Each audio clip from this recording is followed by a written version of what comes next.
Fundamentals of Group Communication by Rachel Jones. What is a group? What is the purpose of a group? The purpose of groups are to pool together knowledge with others that share a common interest in order to efficiently accomplish more with others versus individually. How do groups function? Groups function by using communication to share and collaborate ideas with the goal of reaching a solution. Groups that function to their full potential contain members that participate and feel comfortable communicating their ideas freely with other group members. What effect does group size have on communication? The size of a group can affect how well a group can efficiently communicate. Groups can range in different numbers of members, and as more members are added, the potential for increased ideas and knowledge becomes greater. Groups smaller than 5 may lack diversity, while groups of 7 to 8 may be too large that not all members feel comfortable communicating, and in groups of 15 or more, contribution can often be taken over by members fighting for the role of leader. This is a profound effect on how members of a group communicate ideas and participate. What are some characteristics of groups? Groups can range in size, and members can consist of all kinds of people from different walks of life.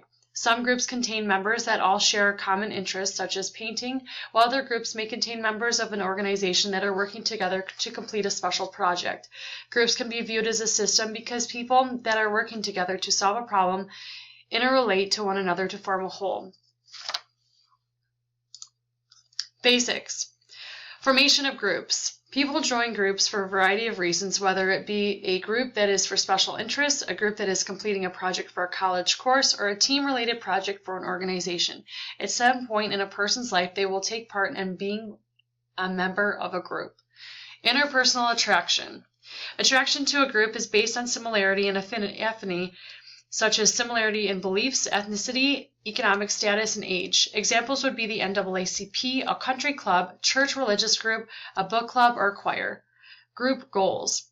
Every group has a different goal in which they intend to achieve. An example would be a volunteer group collecting hats and gloves for the less fortunate, or a group of children in a choir singing for their end of the year showcase in front of family and friends.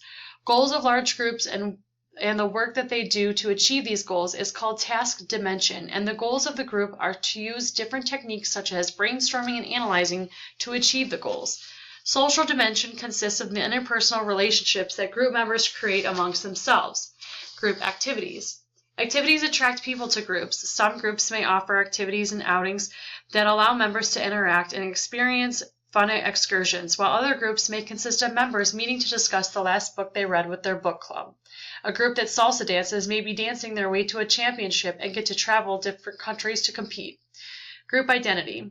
Our individual identity is determined to a great extent by those people in which we associate with. A great example of this would be a teenager surrounding herself with a group of friends that have a reputation for being trouble. This teenager may be considered trouble even without it causing any trouble, but just because of their association to that group. Ways that a group works as a system. Interdependence.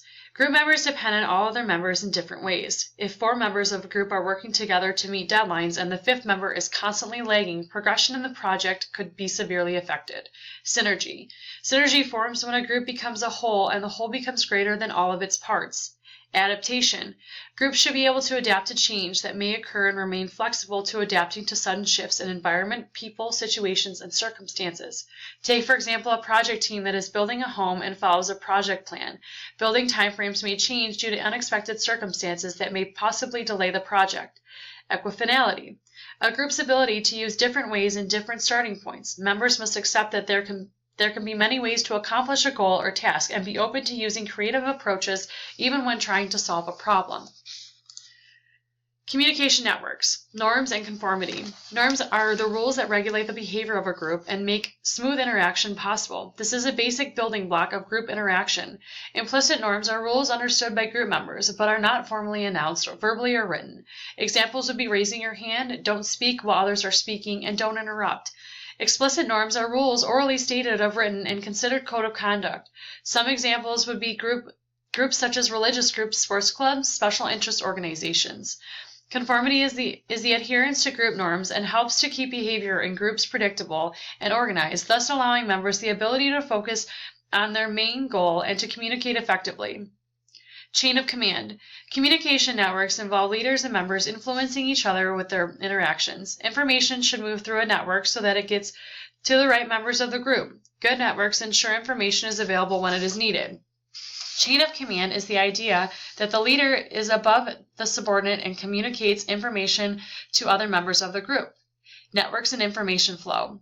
Wheel network. A wheel network is the leader and central communicator. Some advantages of the wheel network are the elected leader sends messages back to others in the network. However, the network is more controlled and not all members may be comfortable. Communication of information tends to be slower and can be lost or filtered by the leader. Web network. In a web network, members communicate more freely amongst one another with the leader. Members of a group are able to have more influence on decisions and discussions in a group.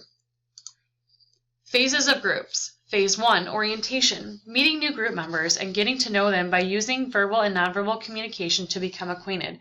During Phase 1, discussion is initiated and the task that the group must complete is discussed. Phase 2 is conflict. When information is shared among group members, such as opinions and feelings, conflict may arise. During this phase, the nature and background are discussed, solutions are proposed, debates are conducted, or information is debated, and solutions are selected. Tension can arise from disagreement or criticism, and for some members, it could be overwhelming. This phase could possibly be avoided completely with success in Phase 1 that would help to obtain social dimension. Phase 3 is emergence. During Phase 3, a possible solution is reached and must be accepted by all members of a group. Negotiation and compromise play important roles in this phase, and group communication is important so that the common ground can be reached. This phase focuses on similarities in statements of agreement, acceptance, and increased approval. Phase 4 is reinforcement, and when a group constructs a timetable and plan of action on implementing a solution. Social dimension plays an important role in strengthening positive feelings about the group. A strong sense of group identity and belonging will begin to emerge. During these phases, groups could experience groupthink, or a group going from rational to irrational decision-making, which can hinder the ability to come to a solution. Some ways to overcome this would be to ask an outsider to come in and observe and provide insight, share observations about group weaknesses, and challenge prevailing opinions and attitudes. Psychological factors.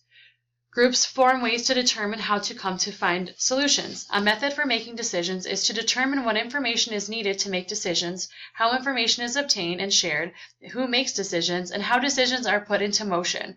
Attitudes of a group have a profound influence on the morale of a group, and the group participation or lack thereof can create negative attitudes within a group. Some group members may be reluctant to contribute. Quiet people may be self-critical. Members may not speak unless they feel what they have to say is important enough for the group to hear. Verbal and nonverbal communication. Verbal communication allows members the ability to choose whether they want to speak or not, which makes it a voluntary communication. Verbal domination among certain members can evoke hostility and create loss of morale. Listening skills have a profound effect on group communication. Listen and hear what others are trying to convey when they speak. Nonverbal communication is involuntary communication that consists of facial expressions, eye movements, gestures, and body posture. While a member is speaking, the rest of the group may be using gestures such as nodding, leaning, and direct eye contact to indicate that they are listening and paying attention to the person speaking. Always check the message sender to be sure your understanding of the message is the message the sender intended. Two requirements of nonverbal communication are to pay attention to nonverbal signals and clues to help with interpretation. Nonverbal clues are honesty, evasiveness, deception, leg movements, facial expressions, and hand movements. Roles and decision-making. Leadership roles and responsibility. Leadership roles. Being a great leader in a group setting is more than having the skills needed to communicate effectively.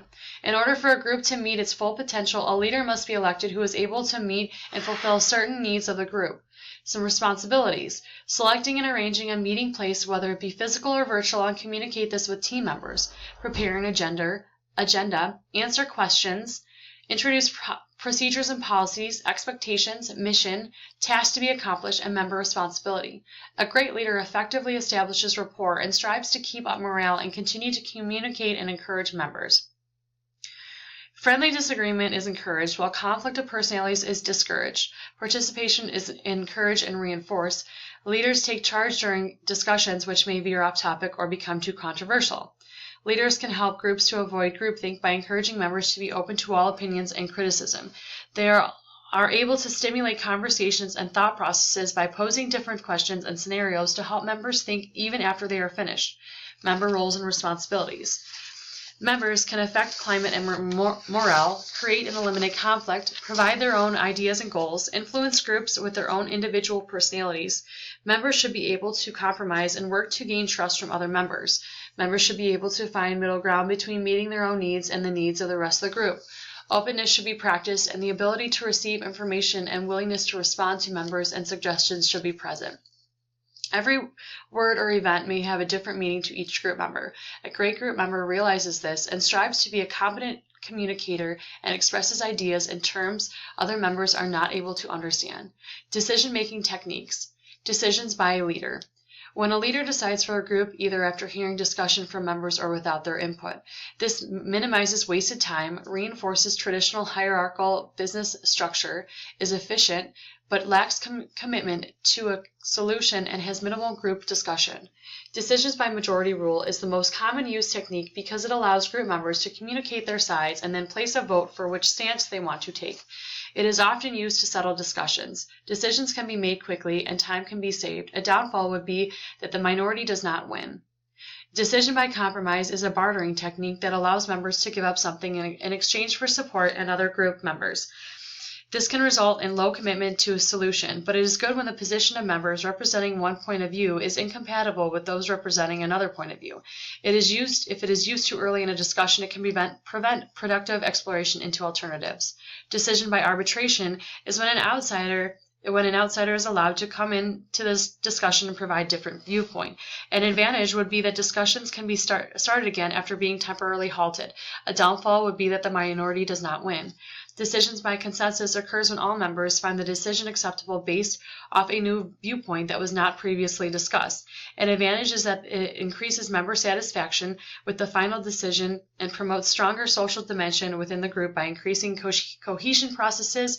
However, it can require a lot of time. Some problem-solving steps and solutions. Step 1. Check in.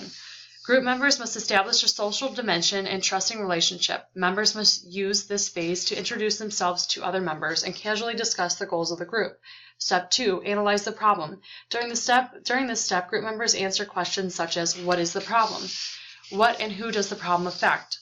What is the severity of the problem? What are some of the things that may be causing the problem? What possible solutions might there be? What would happen if there are not any solutions? What are the constraints? How long will it take to solve the problem? Step 3. Brainstorm possible solutions.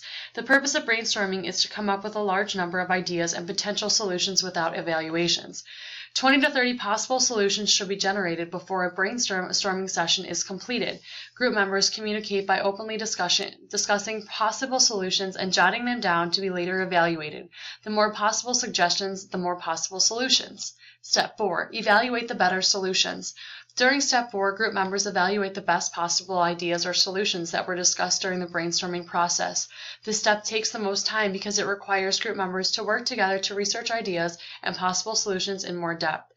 Step 5. Reach consensus on the best solution. During this phase, group members must decide as a group which solution best fits the scenario. Members can use the voting option and debate different scenarios to reach a verdict. Group members should ask themselves if they can live with the final solution. Step 6. Implement the solution. Group members should plan a timetable, assign tasks, evaluate implementation, and reanalyze the problem if needed. These steps allow group members the ability to communicate and work together on completing the tasks needed to reach the solution that they choose. In conclusion, there are many fundamentals that go into group communication. For groups to be successful, they need to get to know each other and form trust amongst one another. A leader that is unbiased and has the best interests of the group in mind will be able to overcome issues and conflict in a group while keeping group morale and attitudes in check.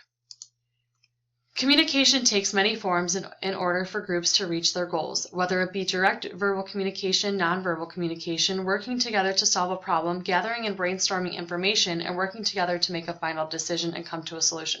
Groups where all members feel welcome, participate, and are organized have the ability to communicate better than groups that may lack in certain areas. Remember, the whole becomes greater than all of the parts.